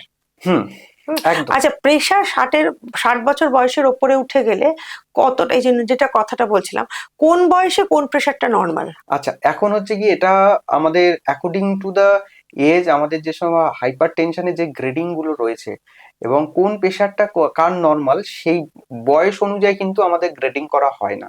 আমাদের গ্রেডিং করা হয় হচ্ছে গিয়ে হাইপার টেনশন আছে না, সেটা খুব বেশি হাইপার টেনশন এমার্জেন্সি নাকি হাইপার টেনশন আর্জেন্সি, সেটা হচ্ছে প্রেশারের উপর ডিপেন্ড করে। তবে আমরা মোটামুটি আমার 70-80 বছর বয়স্ক বাবা মায়ের ক্ষেত্রে যে 140-150 হচ্ছে গিয়ে মোটামুটি থাকলেই এদিকে হয়ে তাই যায়। তো, হ্যাঁ, মানে এদিকে 150 হলে ভয়ের কিছু নেই। ভয়ের কিছু নয়, যদি সে কোনো ওষুধ আগে থেকে না খায়। যে আমার কাছে প্রথম টাইম আসলো, না না, 80 বছরে কোনো ওষুধ খাচ্ছে না, খুব না রেয়ার। অনেক অনেক মা বাবা খায় না, অনেক মা তাই? বাবা খায় না, হ্যাঁ অনেক মা বাবা খায় না। এই যে যে জাস্ট আমি কালকে রাতে একটা কল করলাম, সলভ করলাম, সেই মা শুধু একটাই প্রেশারের ওষুধ খান আর কিচ্ছু খান না। তো আমাকে যখন ওনারা বুকিং করেছিল, তখন আমি ভেবেছিলাম যে, এবং সাথে সাথে বললো ডাক্তারবাবু আমার মাকে দেখতে হবে এবং একটু সময় লাগবে। আমি বললাম আমি সব পেশেন্টেরই সময় নিই, অসুবিধা কিছু নেই, আমি 1 ঘন্টা সময় দেবো, যা যা আছে সব শুনবো। তো আলটিমেটলি দেখলাম যে মা শুধু একটাই প্রেশারের ওষুধ খায়, আর কিচ্ছু খায় না। মায়ের এখন সমস্যা হচ্ছে মা হাঁটতে ভালো পাচ্ছে না এবং লোয়ার পোর্শনটা উইক হচ্ছে, এটাই হচ্ছে গিয়ে প্রবলেম। কিন্তু মায়ের এজ 93। ঠিক আছে, এই বয়সে আমি তো প্রথমেই মানে তাকে স্যালুট জানালাম যে 93, একটা ওষুধ খাচ্ছে, এর থেকে ভালো এত কিছু বড় নাই। আর কি হ্যাঁ, আছে? তো এবার হচ্ছে কি আমাদের যদি প্রেশার খুব ফার্স্ট যখন আমার কাছে আসলো বয়স্ক মা বাবা, যখন দেখতে পাচ্ছি যে 140 প্রেশার রয়েছে বা হচ্ছে গিয়ে 90 রয়েছে, ঠিক আছে, প্রথমেই আসলে একেবারে সাথে সাথে আমরা ওষুধ শুরু করে দেব না। হুম। আমার কাছে যদি রেগুলার ফলোপে আসে, ফলো আপ করেন, এবং তখন যদি দেখতে পাই যে না মোটামুটি বাড়ছে আরো, যতটা আছে যদি 140-150-এর থেকে বাড়ছেই না, আমি আর ওষুধ দেবো না, তাই? আমি মোটামুটি ওখানে রেখে দেবো। ঠিক আছে, কারণ তারপরে যদি দেখছি বাড়ছে, ফলো হবে আসছেন 3 মাস 1 মাস 6 মাস পর পর হুম। যখন ফলো হবে বাড়ছেন, তখন হচ্ছে গিয়ে দেবো, তার আগে দেবো না। আচ্ছা, এবার কথা হচ্ছে যে অনেকেই বাড়িতে একজন প্রেশার মেপে দিয়ে যান, হুম। লোকাল কোনো একটা প্যাথোলজি বা কোনো জায়গায় কোনো মেডিসিনের দোকানের কেউ ছেলেপিলে, তারা আসে, এসে মেপে দিয়ে মেপে যান, সেটা কি ঠিক ভালো? হ্যাঁ, এবার হচ্ছে কি আমাদের যেটা হয় সব থেকে সমস্যা যেটা তৈরি হয় মানে অটোমেটিক। উচিত কি যেটা হ্যাঁ, প্রত্যেক বলে দিচ্ছি সপ্তাহে যেটা সপ্তাহে? সমস্যা হয়, যেটা অটোমেটিক মেশিন গুলো যেগুলো রয়েছে, অটোমেটিক মেশিন গুলো অনেক সময় ঠিকঠাক দেয় না। হ্যাঁ, সেটা এবার হচ্ছে কি যারা বাইরে থেকে এসে আপনাকে মেপে দিচ্ছে, সে যদি ম্যানুয়ালে মেপে দেয় মানের ব্যাপারটা। 100 বার সেটা ঠিক, মানে মানে 100% সেটা এটা ঠিক। কি বলবে যে 60 বছরের ওপর যাদের, হুম। তাদের প্রত্যেক সপ্তাহে একবার করে প্রেসার মাপা না, উচিত? আমরা যাকে মনে সমস্যা করি, আছে। আমরা যাকে মনে করি, যেরকম আমার এখনো প্রায় তিনজন মা, যেরকম কসবাতেই একজন মা খুব অসুস্থ, কাল থেকেই ওনাকে করা হচ্ছে, এবং ওনাকে আমার ঘন্টায় ঘন্টায় এখন প্রেসার মাপতে হচ্ছে, কারণ খাওয়া দাওয়া কিছুই করছেন না, এবং প্রেসারটা হচ্ছে ফ্ল্যাকচুয়েট করছে। তারপরে হচ্ছে গিয়ে ওনার হাই প্রেসার ছিল, তো এখন প্রেসারের ওষুধ পুরোটাই বন্ধ, কিন্তু হচ্ছে প্রেসার কম, কিন্তু ওনাকে হচ্ছে কি আমি এখন ঘন্টায় ঘন্টায় চেক মাপাচ্ছি। এবং যে সমস্ত মা বাবা দেখতে পাই যে এই শীতের সময় হলে প্রেসারে একটু ভ্যারিয়েশন আসে, ভ্যারিয়েশন হয়। আপ ডাউন হয়, তখন বাড়ির লোক খুব প্যানিক হয়ে যায়। তাদের ক্ষেত্রে মোটামুটি আমরা সপ্তাহে একবার, অনেক মা বাবা আছে যে তারা ছেলে মেয়ে খুব মানে ভালো বোঝেন, এবং তারা নিজেরাই হচ্ছে গিয়ে ডাক্তারবাবু তাহলে আমরা একটা আগে, লিস্ট হ্যাঁ। তৈরি করে ফেলি, আমরা অ্যাটলিস্ট সপ্তাহে একদিন আপনাকে সেটাকে দেখাবো। তো এটা যদি করতে পারে, এর থেকে ভালো কিছু হয় না। আচ্ছা, এবার কথা হচ্ছে ঘুম। হুম। বয়স্কদের ঘুম কমে যায়, এখন তো অল্প বয়সীরাও ঘুমোয় না, হুম। তো এমনিতে বয়স্কদের ঘুম কমে যায়। হুম। হ্যাঁ, সেক্ষেত্রে তারা ঘুমের ওষুধ কতটা খাবে, কি খাবে, সেটা কি তোমার কাছে গিয়ে ঠিক করবে? আচ্ছা, একদমই তাই। এই যে ঘুম যেটা ইনসোমনিয়া বা হচ্ছে গিয়ে হাইপার সমনিয়াও থাকে, যে অনেক বাবা মা দেখবেন বেশি বেশি ঘুমাচ্ছে। হুম, হুম। আপনি তো শুধু একটাই বললেন, যা ডাক্তারবাবু শুধু ঘুমাচ্ছে, সারাদিন ঘুমাচ্ছে। এবার আমি যদি দেখি রিয়েলটা কি, রিয়েলটা হচ্ছে গিয়ে আপনি ক ঘন্টা ঘুমাচ্ছেন, আপনি মোটামুটি 5 থেকে 6 ঘন্টা ঘুমাচ্ছেন, এবং রাতেই ঘুমাচ্ছেন, সারাদিন এত ব্যস্ত থাকেন তাই ঘুমাতে পারেন না। হুম, বয়স্ক বাবা মা কি হচ্ছে, বাড়িতে থাকছে, তারা একটু লেট করে ঘুম থেকে উঠছে, আবার দুপুরে টুক করে খাওয়ার পরে আবার দু একটু ঘন্টা ঘুমিয়ে ঘুমিয়ে নিচ্ছে। নিচ্ছে। এবং অনেক বাবা মা 2 ঘন্টা কেন 3 ঘন্টাও টেনে দিচ্ছে, একবারে সন্ধ্যে 6টার সময় উঠছে। এবং স্বাভাবিকভাবেই রাতে তাদের ঘুমাতে গেলে তো একটু ঘুম কম হবে, কারণ হ্যাঁ। আমাদের বডি কিন্তু খুব চালাক। যেরকম আমাদের ছোট বেবিদের যেটা সমস্যা হয়, আমার দিদি যেরকম, আমার ভাগ্নি যখন হয় তখন সে ছোট, ও খাচ্ছে না মনে হচ্ছে, রোগা মোটা হচ্ছে না মনে হচ্ছে, কিছু হচ্ছে, বাচ্চাদের যতটা দরকার ও ততটা ঠিক খেয়েই নেবে, মানে কেউ বোকা নয়। বয়স্কদেরও তাই, হুম। যতটা ঘুমের দরকার সে ততটা ঘুম বডি নিয়েই নেবে। এবার এই দিনের বেলায় যেহেতু ঘুমাচ্ছে, আপনি যদি যোগ করেন যে 2 ঘন্টা 3 ঘন্টা ওখানে লেট করে, 2 ঘন্টা 3 ঘন্টা অলরেডি 6 ঘন্টা ঘুমিয়ে নিয়েছে এক্সট্রা, হুম, তা রাতে তো একটু লেট হবেই ঘুমে। হুম, হুম, এবার এটা তো হচ্ছে কি একটা নর্মাল ক্যালকুলেশন, তাদেরকে ঠিক করতে হবে, দুপুরে ঘুমাতে দেওয়া যাবে না, যে কোনো ভাবে বাবা মাকে ব্যস্ত রাখতে হবে, হয় হাঁটাচলা করতে বাইরে পাঠাতে হবে, নয়তো কোনো কিছু দেখে টিভি দেখো, কোনো কিছু হুম। বই পড়ো, যা খুশি করো, গার্ডেনিং করো, ওই দুপুরের টাইমটাতে ঘুমাতে দেওয়া যাবে না। এবার রাতে যেটা, এরপরও অনেক বাবা মা থাকে না, আমি দুপুরেও ঘুমাই না, আমি সকালেও তাড়াতাড়ি উঠি, তারপরেও আমার রাতে ঘুম আসে না, এদের হচ্ছে ট্রু ইনসোমনিয়া অ্যাকচুয়ালি। তখন কিন্তু এনাদের ক্ষেত্রে আমাদের মেডিকেশনের দরকার হয়, কারণ আমাদের কি হয়, আমাদের নানান রকম কেমিক্যাল বয়সের সাথে সাথে কমে যায়। সেই কেমিক্যাল যখনই কমে যায়, মেলাটোনিন হচ্ছে কি আমাদের একটা স্লিপ সার্কেলকে ঠিক করে, কন্ট্রোল করে, আমাদের বডিতে কিন্তু মেলাটোনিন কমে যায়। তখন হচ্ছে কি আমরা মেলাটোনিন দিয়ে বা আমাদের অন্য কিছু সেডেটিভ মেডিকেশন দিয়ে কেন ঘুমটা আসছে না, ঘুম আসতে সমস্যা, যে বেডে গেলাম ঘুম আসছে না, ঘুম আসছে না, তা 3টে 4টের সময় ঘুম আসছে। আবার অনেক মা বাবা হচ্ছে বেডে গিয়ে ঘুমিয়ে পড়েন, কিন্তু আবার 2টোর পর থেকে ঘুম আর ভাঙতে শুরু করে। ভেঙে গেল হ্যাঁ, তারপরে। তো আমাদের এই অ্যাপ্রোচ গুলো আলাদা, যে এই বাবা মাকে কি মেডিসিন দিয়ে ম্যানেজ করবো, অন্য মানে বাবা মাকে আগে কি কি কর। মেডিসিন, মানে সবাই একই ওষুধ খাবে না। আচ্ছা, আর একটা কথা হচ্ছে, বাবা মা বাড়িতে থাকলে তারা ছেলে মেয়েদের বা সংসারের অনেক রকম সমস্যা, বা ধরা যাক নাতি নাতনি, তার হয়তো চাকরি চলে গেছে, বা নাতি অসুস্থ হয়েছে, বা ছেলের শরীর খারাপ হয়েছে, এরকম অনেক কিছুই তো জীবনে হুম। থাকে। হুম। এবার তার থেকে তো তারা সরে যেতে পারেন না, তাদের সেটা নিয়েও কিন্তু একটা প্রবল অ্যাংজাইটি হয়, যে তাদের হাত পা বাঁধা, কিছু করতে পারে না। এক্ষেত্রে তাদেরকে আলাদা করে কোনো কিছু বুঝিয়ে দেওয়া বা এসে বলা, এটা হচ্ছে, অনেকে আমরা দেখি যে বলে যে বাড়িতে তোমায় জানতে হবে না, আমরা সেরে নিচ্ছি। হুম। এটা কি করবে? এই যে যে বয়স্ক মা বাবার, এটা হচ্ছে গিয়ে আমাদের কিন্তু ওনাদের ইনভলভ করতে হবে। হুম, যে বাবা মা নাতি নাতনি নিয়ে ভাবছে, মেয়েকে নিয়ে ভাবছে, ছেলেকে নিয়ে ভাবছে, কারণ সে মা, সে দাদু, সে ঠাকুরদা, এটা ভাববে, এটা স্বাভাবিক। এখন যদি এই বাবা মা যে বেশি ভাবছে ছেলে মেয়েকে নিয়ে, তাকে নাতি বোঝাতে নাতনিকে, হবে। তাকে যদি আমি এগুলো ভাবতে না দিই, করতে না দিই, তাহলে সে ডিপ্রেশনে চলে যাবে। হ্যাঁ, এই যে বললেন যে তাহলে আমি, তুমি চুপ করো, তুমি জানো না আমি করব ঠিক করে, তুমি এখন বসো, তুমি অসুস্থ হয়ে যাবে, এই কথাগুলো বলতে গেলে সে আরো নিজে থেকে বেশি অসুস্থ ওইটাই হবে। ওইটাই জানার হ্যাঁ, দরকার এবার যে হচ্ছে তাকে গিয়ে, জানাবো, হ্যাঁ, বলবো না 100 বলবো না। বার যতটা উনি যখন দেখতেই পাচ্ছে, মানে হুম, ঘরের ভিতরেই তো হচ্ছে, সে ইনভলভ যদি হতে চায় তাকে ইনভলভ হতে দিন, এবং তাকে হুম। যদি সেখান থেকে সরিয়ে নিই, সে নিজের থেকেই নিজে, ও ভাববে যে না, আমাকে। আমরা মনে করি না বাবা মা এই টেনশনের মধ্যে এলে আবার তার যদি শরীর খারাপ হয়ে যায়, তুমি তোমার ঘরে যাও, আমরা সামলে নিচ্ছি। হ্যাঁ, এবার এটা মুশকিল। এটা মুশকিল, এটা উনি আরো বেশি প্যানিক করবে যে আপনারা হ্যাঁ, কিছু জানাচ্ছেন না, মনে হয় খারাপ কিছু হয়েছে, কেন জানাচ্ছেন না, কেন বলছেন হ্যাঁ, না। হ্যাঁ। কারণ হচ্ছে কি, ওনাদের জানাতে হবে, ওনাদের এর ভিতরে যদি ওনারা ইনভলভ হতে চায়, হতে দিন, মানে ব্যস্ত যদি নিজেদের করতে চায়, হতে দিন। কারণ আমরা যদি এই যে সব থেকে বেশি ডিপ্রেশনে যাই কিন্তু এই জায়গাগুলোতে, সরিয়ে দেওয়া থেকে। সরিয়ে দেওয়া থেকে, তুমি এখন তুমি এসো না মা, তোমার প্রেশার বাড়বে, তোমার এটা হ্যাঁ, হ্যাঁ। ওটা, আমরা করতে যাই, আমরা ভালো করতে যাই, কিন্তু মা বাবা সেটা উল্টো বোঝে। আসলে মা বাবা চিরকাল করে এসছেন, হ্যাঁ, তা এবার এমন কি হলো যে আমাদেরকে সরে যেতে সরে হবে? যেতে, এবং এটাই হচ্ছে ডিপ্রেশনের একটা বড় বড় জায়গা। জায়গা। মানে যে বাবা মা তখন আস্তে আস্তে আস্তে ডিসকার্ড আস্তে করে দিচ্ছে। ডিপ্রেশনে চলে যায়। এরপরে কি হয়, বাবা মায়ের আরো এই ডিপ্রেশনে যাওয়ার, এখন তো সব ইংলিশ মিডিয়ামের পড়াশুনো, তো বাবা মায়ের একটা মানে ঠাকুরদা ঠাকুরমার একটা বড়, যেখানে তারা ইংলিশটা অতটা জানে না হয়তো, বা নতুন পড়াশুনো, নতুন ক্লাস, তখন সেই নাতি নাতনির কাছে যেতেই ভয় পাচ্ছে। হুম। এবং হচ্ছে গিয়ে তারা সেখানে ভাবছে আমি গিয়ে কি বলবো, আমি পড়াতে পারবো না। কিন্তু এগুলো হচ্ছে গিয়ে তাদের কাছে কিন্তু একটা ডিপ্রেশনের বড় জায়গা। আমরা কিন্তু এটা আপনি দেখবেন এখন, যে বাবা মায়ের কাছে নাতি নাতনিকে যেতে দেওয়া হচ্ছে না, বৌমা যেতে দিচ্ছে না, বা ছেলে যেতে দিচ্ছে না কোনো রকম ভাবে কিছু, যে না ও ঘরে বসে এইটা পড়বে ওটা পড়বে। কিন্তু তাদের ক্ষেত্রে বলা যে দাদু দাদু ঠাকুমার কাছে যেতে দিতে হবে। গ্র্যান্ড প্যারেন্টস এর সঙ্গে থাকলে তো সবচেয়ে ভালো হ্যাঁ, তা থাকবে। সেটা কিন্তু অনেকেই মানে না। হুম। সেটা কিন্তু মানতে হবে, এবং তাদের কাছে যাওয়া মানে পুঁথিগত বিদ্যা শেখানোর না, জন্য নয়, তাদের তারা জন্য। একটা অন্যরকম হ্যাঁ, শিক্ষা, মানবিক শিক্ষাটা মানবিক হবে। শিক্ষা। তাহলে আমাদের দুজনকেই বুঝতে হবে, এদিকে দাদু ঠাকুমা যে ভয়টা পাচ্ছেন যে আমি ইংলিশ পারবো না, বা আমি ওদের কি পড়াবো বলতে পারবো না, তাদের ক্ষেত্রে বলছি আপনাদের ওইগুলো পড়াতে হবে না, আপনারা আপনাদের শুধু গল্প জীবনের করো। গল্প করুন। হ্যাঁ। ঠিক আছে। আচ্ছা, এবার জিজ্ঞেস করি যে এবার দুটো কথা বলে আমরা মোটামুটি শেষের দিকে এসে গেছি, বুঝেছো? পড়ে গেলে দেখা যায় যে পড়ে গেলে বয়স্করা পড়ে গেলে সেখান থেকেই মানে মৃত্যুর দিকে চলে যায়, মানে পড়ে গেল, পড়ে যাওয়ার পর সেখান থেকে পটাশিয়াম সোডিয়ামের একটা একটা কিছু গন্ডগোল হচ্ছে, ব্যালেন্স। বারবার ডিসব্যালেন্স হচ্ছে, এবং তারপর ফিজিওথেরাপিস্ট এসেও তাদের কিছু হচ্ছে না, বেডসোর হয়ে যাচ্ছে, এবং তারা আলটিমেটলি স্ট্রোক হয়ে বা যাই হোক হয়ে মারা যাচ্ছেন।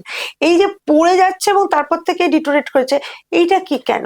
এই যে জেডিয়াট্রিক মেডিসিনের যে মেইন একটা বড় জায়গা হচ্ছে গিয়ে ফল, যে পড়ে যাওয়া, এটা হচ্ছে গিয়ে আমি যে সমস্ত মা বাবাকে দেখি তাদের প্রত্যেককেই আমি এই কথাই বাড়িতে বলি যে কোনো রকম ভাবে পড়ে যেতে দেওয়া যাবে না। যদি না খায় বসে থাকুক, একদিন না খেয়েও কিছু হবে না। এই যে আমরা আন্দোলন করলাম, 15 দিন না খেয়েছিল, কেউ কি মারা গেছে? কেউ মারা যায়নি। হুম। ট্রু না খেয়ে রয়েছে, এটা অন্য কোনো না খেয়ে নয়। তো একদিন না খেয়ে যদি বসে থাকে বেডে, কিচ্ছু হবে না। বাথরুমে যেতে পারছে না, বাথরুম বেডে করবে, বেড প্যান দিয়ে ওখানে করবে। ঠিক আছে, বাথরুমে যাওয়ার দরকার নেই, মানে কোনো রকম ভাবে পড়ে যেতে দেওয়া যাবে না। একবার পড়ে গেলে, বললাম বয়স্ক হাড়, হাড় উইক হয়ে যায়, হাড় পড়ে গেলেই কোমরের হাড় ভেঙে ভেঙে যাবে। যাবে। কোমরের হাড় ভেঙে যাওয়া মানে তাকে হসপিটালে ভর্তি করতে হবে, হসপিটালে ভর্তি করা মানে তাকে অপারেশন টেবিলে তুলতে হবে। অথবা নাও করে অনেকে হ্যাঁ, শুয়ে রেখে হ্যাঁ, সারাবে তাহলে বলে। এবার হচ্ছে এই অপারেশন করার আগে তাকে আমাদের একটা ইয়ে করতে হয়, অ্যানাস্থেসিয়ার একটা সার্টিফিকেট দিতে হয়। সেই অ্যানাস্থেসিয়ার সার্টিফিকেট মানে পেশেন্ট অপারেশন নিতে পারবে কি কি পারবে না, পারবে না। মানে অ্যানাস্থেসিয়া যে দেব সেটা উনি আবার কাম ব্যাক করবে কি করবে না। তো এই পিএসসি ফিটনেসটাও কিন্তু অনেক বিরাট বাবা মা পায় ইম্পর্টেন্ট। না। আর থার্ড হচ্ছে গিয়ে, তারপরে হচ্ছে অপারেশনের পরে যদি কোনো কিছু হয়ে যায় তাকে আবার সিসিউ আইসিইউ তে নিয়ে যেতে হয়, এবং এই সিসিউ এবং আইসিইউ তে তারপরে থাকা, রিকভারিটা রিকভারিটা, এই যে যে যে হবেই ফেজটা তা কোনো চলে, না। এই যে যে ফেজটা চলে প্রায় 3 মাসের যুদ্ধ চলে, এবং যুদ্ধটা শুধু পেশেন্ট করছে সেটা নয়, পেশেন্টের বাড়ির লোক তার থেকে 10 গুণ বেশি যুদ্ধ করছে। মানে পড়তে দেওয়া যাবে না। এবার প্রশ্ন আসে, তাহলে ব্যালেন্সটা প্রবলেম হচ্ছে, বয়স হচ্ছে মানে আমাদের সমস্যা আসবে, এটা স্বাভাবিক।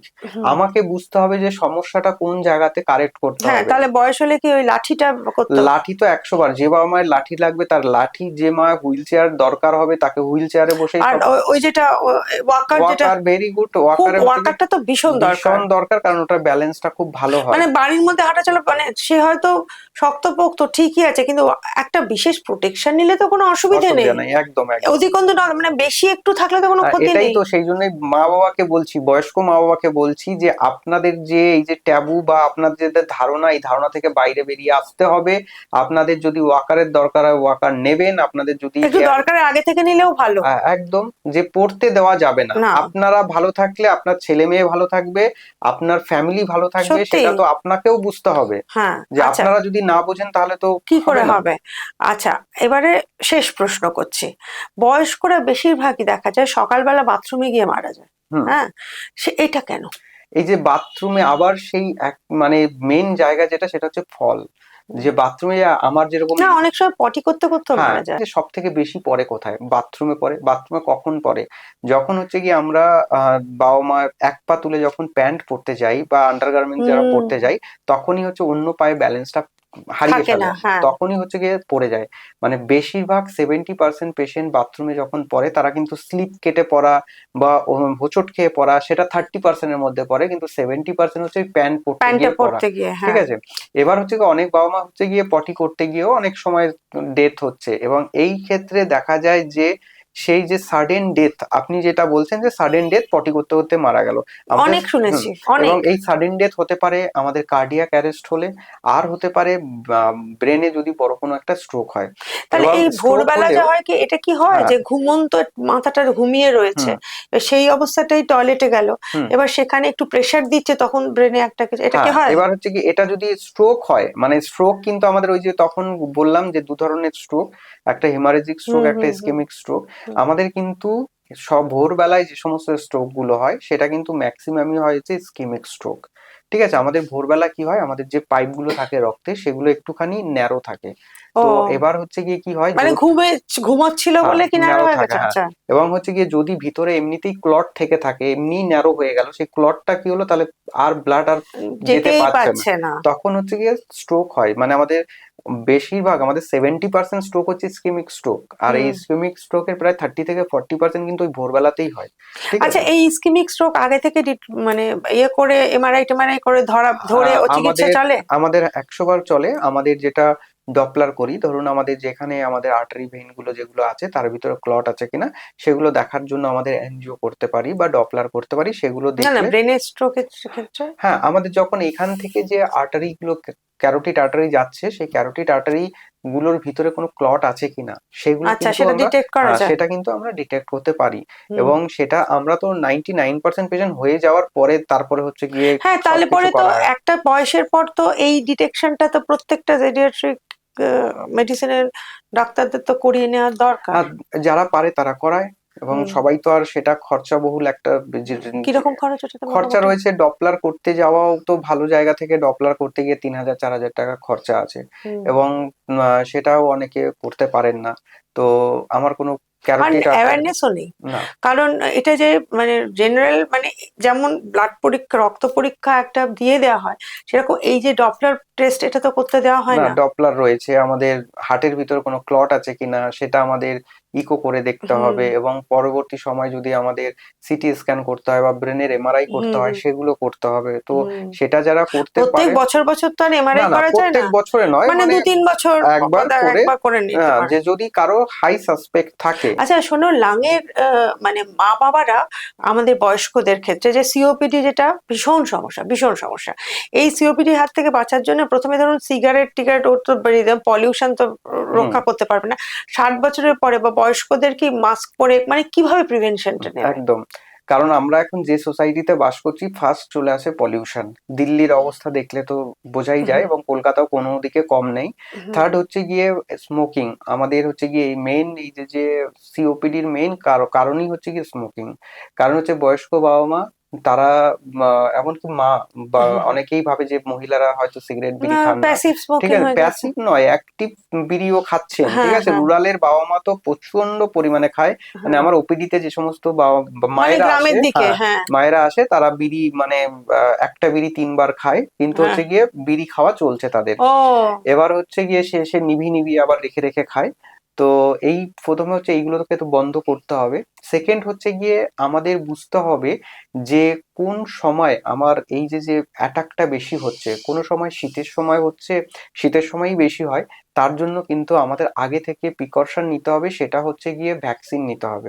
এটা কিন্তু আমাদের একটা বড় জায়গা। হুম, আমরা আজকে ছোটদের ভ্যাকসিন দেওয়ার জন্য মা বাবা খেয়ে না খেয়ে লাইনে দাঁড়িয়ে রয়েছে, হুম, মানে শিডিউল ডেটে গিয়ে ভ্যাকসিন নিচ্ছে, একদম। কিন্তু মা বাবার ক্ষেত্রে কিন্তু আমরা সেটা করছি না, কিন্তু সেটা করতে কি হবে। কি ভ্যাকসিন নিতে হবে বলো তো? আমাদের এখন এই অ্যাডাল্ট এজে এসে যে সমস্ত অ্যাডাল্ট ভ্যাকসিন গুলো রয়েছে বয়স্ক মা বাবার জন্য, তার মধ্যে থেকে আমাদের 6টা থেকে 7টা ভ্যাকসিন মেন, তার মধ্যে থেকে 2টো ভ্যাকসিন নিতেই হবে কম্পালসারি।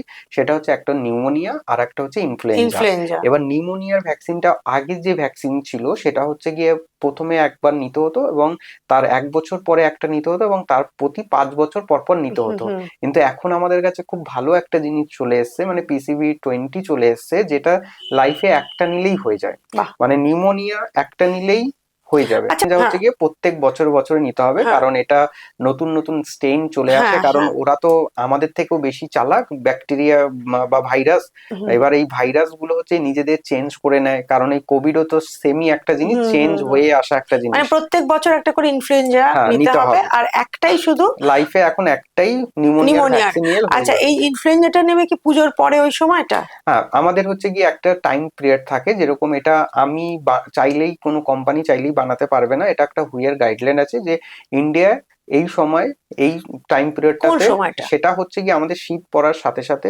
মানে হ্যাঁ, শীতের 1 মাস আগে, আর এই শীতটা যতক্ষণ ওই তো থাকছে বললাম পুজোর পরে, হ্যাঁ। ডিসেম্বর জানুয়ারি অব্দি, মোটামুটি আমরা জানুয়ারি ফেব্রুয়ারি এর পর্যন্ত মধ্যে একটা একটা নিয়ে নিয়ে নিতে হবে, প্রত্যেক কারণ হ্যাঁ, বছর, হ্যাঁ। কারণ এই সময়টা হচ্ছে গিয়ে আমাদের সব থেকে বেশি, মানে আমরা শরীর আক্রান্ত হই, আক্রান্ত হই, হ্যাঁ, হ্যাঁ, হ্যাঁ। মানে নিউমোনিয়া বা ইনফ্লুয়েঞ্জার জন্য। সেজন্য জাস্ট এদের আগে থেকেই নিতে হবে। এবং যে বাবা মার, এবার অনেকের প্রশ্ন থাকে, ডাক্তারবাবু একবার ইনজেকশন নিলেই কি আমার নিউমোনিয়া আর ইনফ্লুয়েঞ্জা হবে না? সেটা কিন্তু নয়, হতেই পারে, কিন্তু হলে সিভিয়ারিটিটা কমে চোখ- যাবে।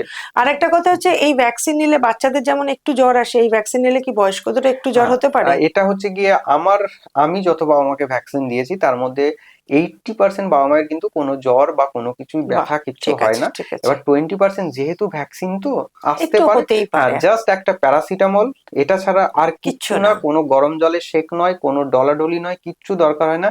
জাস্ট একটা দুটো প্যারাসিটামল এটা কি খেলেই ঠিক 60 হয়ে যায়। বছরের পর থেকেই নিতে হবে? আমরা এখন 55 বছরের পর থেকেও শুরু ও, করছি। মোটামুটি বয়স্কদের যা যা সমস্যা, জেনারেল সমস্যা, আরো 1000 আছে সমস্যা, সেটা না, মোটামুটি বয়স্কদের যা সমস্যা হতে পারে সেটা আমি তো আলোচনা করলাম।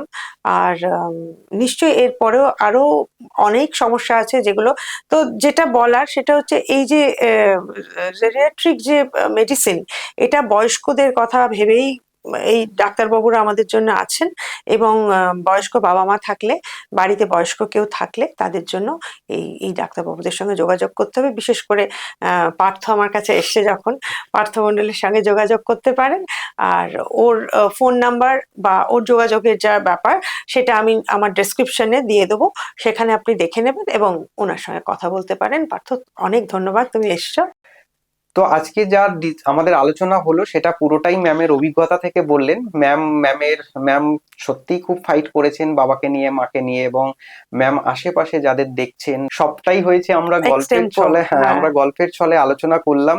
আমরা চাই এই বয়স্ক বাবা মা যারা আছেন ওনাদের একটা স্পেশাল কেয়ার নেওয়া হোক, কারণ ওনরা কিন্তু আমাদের ইতিহাস। ওনাদের যদি আমরা হারিয়ে ফেলি তাহলে কিন্তু আমরা ঠিক থাকতে পারবো না। তা বয়স্ক বাবা মা, বয়স হয়ে যাওয়া মানেই ওনারা কিছু বোঝে না, ওনারা কিছু পারে না, ওনারা যে কিছু করতে মানে দেওয়া ছোট যাবে করে না, বলো, হ্যাঁ। সেটা কিন্তু নয়। ফার্স্ট প্রায়োরিটি বাবা মা। তো জেডিয়াট্রিক মেডিসিনটা সবার কাছে পৌঁছে যাক, সব বাবা মা সেটাকে আহ যাতে ইউটিলাইজ করতে পারে, এটাই আমাদের প্রচেষ্টা। তো সবাইকে তো ধন্যবাদ জানালাম, তার সাথে সাথে ম্যাডামকে, নিবেদিতা অনলাইন যে আমাদের একটা প্ল্যাটফর্ম রয়েছেন সোশ্যাল মিডিয়ার, ফেসবুক, তার সাথে সাথে ইউটিউব চ্যানেল রয়েছে, আপনারা সবাই দেখবেন এবং ফলো করবেন এবং ম্যামকে সাপোর্ট করবেন। ম্যাম আরো ফিউচারে ভালো ভালো টপিক নিয়ে আসবে। তা আপনারা সবাই ভালো থাকবেন, এই বলে আমাদের ভিডিও এখানে শেষ করছি। নমস্কার।